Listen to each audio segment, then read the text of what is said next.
साथियों, जय हिंद, नमस्कार। आप सभी को सबसे पहले तो मैं यही कहना चाहूँगा कि आपकी सपोर्ट और प्यार, सच्चा प्यार ने मेरा मोटिवेशन बहुत ज़्यादा हाई कर दिया है। मैं इस सच्चाई की लड़ाई में आखिरी दम तक लड़ूंगा और आपका सच्चा प्यार मुझे इस प्रकार मिलता रहेगा तो लड़ाई में श्योर हूँ बिल्कुल कि हम आसानी से जीतेंगे और हमारी सेना के लिए वो दिन बहुत बड़ा होगा जिस दिन गद्दार जेल में जाएगा और कई और इसकी मदद करने वाले गद्दारों का कोर्ट मार्शल होगा। साथियों, इस वीडियो में आपको बताना चाहता हूँ कि यह गद्दार जो अधिकारी है कर्नल अमित भीष्ट, ये 2013 में मेरी यूनिट का सीईओ बना था और लखनऊ में मेरी पलटन थी। तो इसका आप साइड में जो फ़ोटो देखा, थंबनेल में आपने फ़ोटो देखा, ये इसके पापा साहब हैं और इनकी माता जी का भी आप फ़ोटो देख रहे हैं। ये इस अधिकारी ने यूनिट को एक घर का फैक्ट्री बना दिया था और इस प्रकार इसका पूरा परिवार मेरी यूनिट में रहता था और मेरी यूनिट के 5, 7, 10 चापलूस इसकी टहल बजाने में, इसके परिवार को इंजॉयमेंट कराने में, पार्टियों में सेलिब्रेट कराने में, हथियारों की ट्रेनिंग देने में और इसके घर चोरी का सामान सप्लाई करने में पानीपत में वो इन्वॉल्व रहते थे सारा। तो आप ये फोटो में देख रहे हैं, इसके पापा जी की प्रैक्टिस हो रही है यहाँ पर एलएमजी के फायरिंग रेंज पर। पीछे बैठी है पलटन जिसका फायर होना था।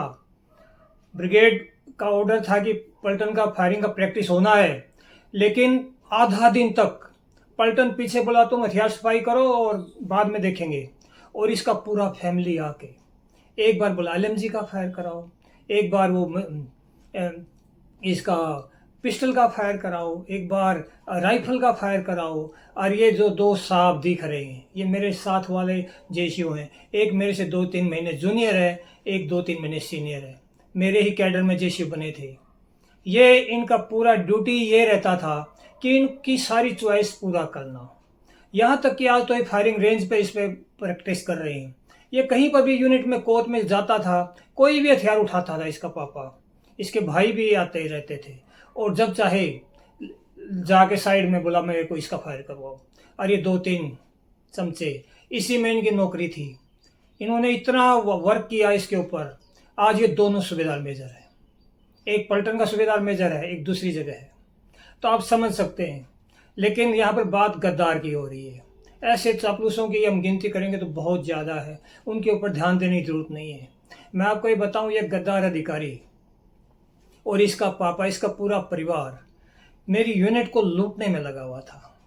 पीआरआई ऑफिस होता है एक, जो आर्मी में जो भी पैसे का भारत सरकार देती है, जो भी पैसा का हिसाब किताब डॉक्यूमेंटेशन किया जाता है, उसके सारे रिकॉर्ड बनाए जाते हैं। ऐसे पैसा सरकारी खर्च नहीं होता।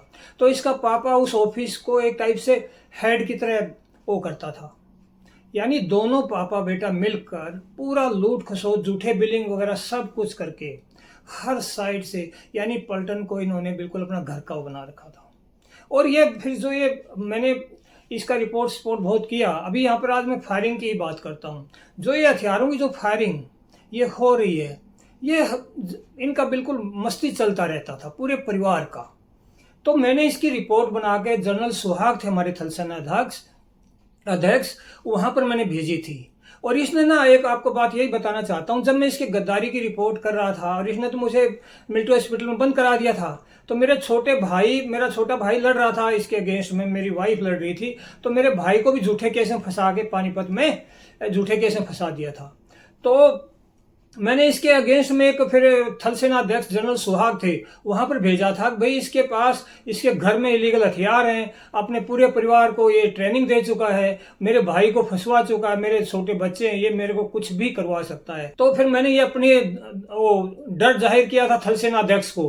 तो थल सेना अध्यक्ष ने मुझे रिटर्न, मैं आप ये साइड में देख रहे हैं, रिटर्न ये रिप्लाई भेजा था कि आप ये जो आपने जो फोटो भेजे जो है, इस पर हमने देख लिया, हम इस पर बिल्कुल कार्रवाई करने वाले हैं, आप जल्दी से जल्दी और भी जो एविडेंस है वो सारे भेज दीजिए।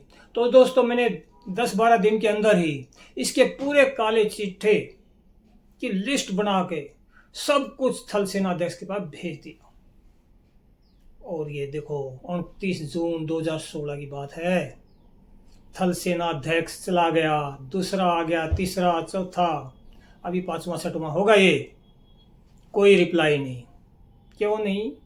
आपको एक जो बचाने वाला है ना इसका, जो बहुत बड़ा पहाड़ जैसा बंदा है, लेफ्टिनेंट जनरल ज्ञानभूषण, वो था, उसने कुछ नहीं होने दिया, हर जगह सेटलमेंट हो गया। और वो जो मेरी एप्लीकेशन और जनरल सुहाग ने मेरे से मांगा, उसके उसमें कोई रिप्लाई नहीं। आप अंदाज़ा लगा सकते हो कि ये जो लेफ्टिनेंट जनरल है, क्योंकि आप समझते हो लेफ्टिनेंट जनरल से रिटायर, फिर ये आर्मड फोर्सेस ट्रिब्यूनल कोर्ट में जज बना, और इसके कितने पॉलिटिकल लाइजन है, कितने मुख्यमंत्रियों के साथ, इस गद्दार कर्नल अमित विश का भी कई मुख्यमंत्रियों के साथ फोटो मेरे पास पड़े हैं, बिजनेसमैन के साथ इसके फोटो पड़े हैं। तो आप बहुत से लोग बोलते भी हैं इतना कार्रवाई हो क्यों नहीं रहा है गद्दार पर, ये ऐसे आरोप किसी अधिकारी किसी सैनिक पर आपने सुने नहीं होंगे, देखे नहीं होंगे। क्यों नहीं हो रहा? इसलिए नहीं हो रहा, लेफ्टिनेंट जनरल बहुत पॉलिटिशियंस के साथ और सेना के अधिकारियों के साथ तो सब कुछ है ही है, और एक तरफ ये बिजनेसमैनों के साथ और सबके साथ, इस वजह से हर चीज़ को सेट हो जा रहा है, और उस वजह से कोई भी कार्रवाई नहीं हुआ। यहाँ पर मैंने आपको यही इस वीडियो में यही जानकारी दी है कि इस गद्दार ने, आपने गद्दार देखे होंगे, चोर देखे होंगे, मिसयूज करने वाले अधिकारी देखे होंगे, गाड़ियों का दुरुपयोग, ये वो चोरी, जवानों के राशन की चोरी, ये बहुत हमारी सेना में होता रहता है।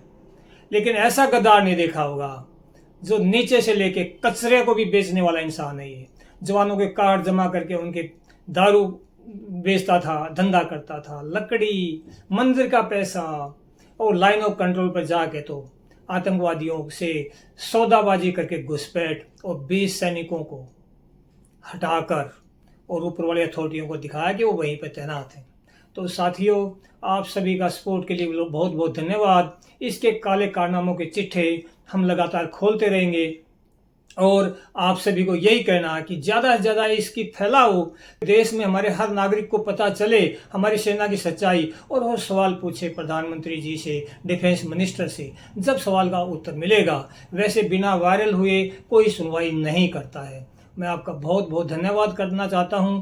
आपकी सबसे बड़ी सपोर्ट मेरे लिए यही है कि आप इन बातों को हर जगह पहुंचाइए। आपको मैं विश्वास सिर्फ यही दिला रहा हूं कि मैं सच्चाई पर हूं, और आप इस मेरी बातों पर सिर्फ इन्वेस्टिगेशन का ही प्रेशर बनाइए। आप मेरी बातों को सच मत मानिए, क्योंकि एक तरफा बात को कभी भी मान के सच नहीं मानना चाहिए। आप बोलिए कि दोनों तरफ की बात सुनी जाए, इन्वेस्टिगेशन फेयर हो, सीबीआई इंक्वायरी हो, ईडी का, एनआईए का, इन रॉ का यूज हो।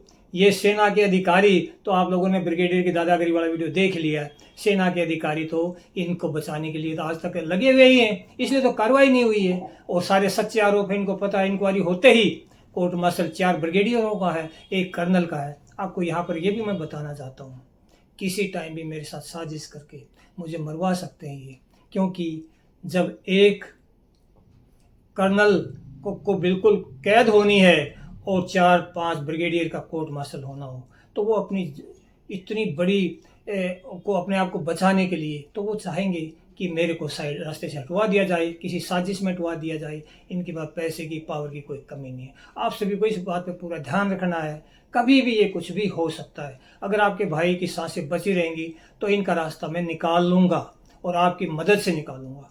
जय हिंद, नमस्कार।